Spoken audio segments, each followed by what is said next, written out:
long nang raje la puana kime livo ham chitong lote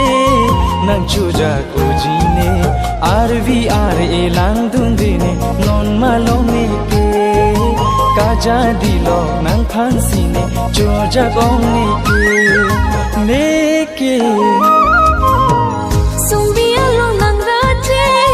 la puana kime livo ham chitong lote nang chuja kojine RVR elang dundine non malone ke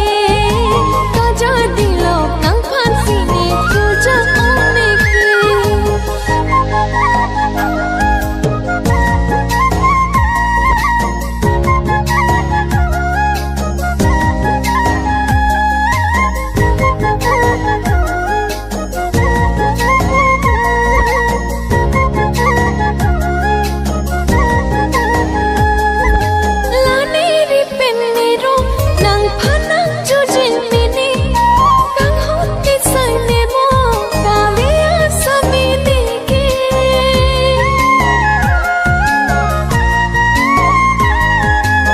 che pa bi nang ne nang sai le avita me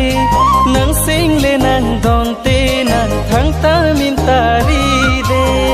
te sing na kang hon ke panong nang phan si ne ko son si choro pone la nang phan ke sumbiya long nang raje la puana ki me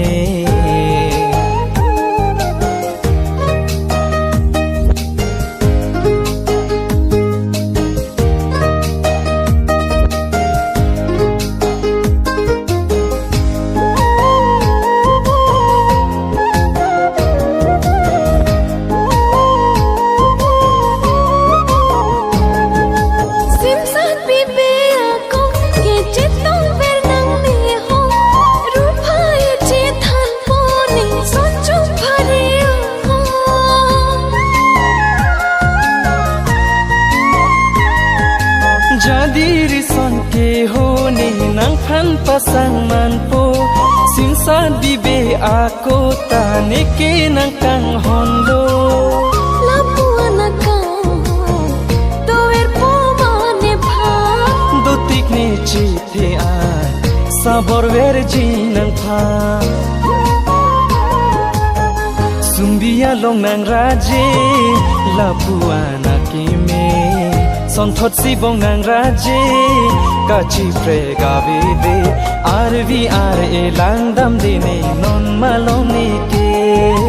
ka ja di lok nang phan si ne sing ka rong kai ke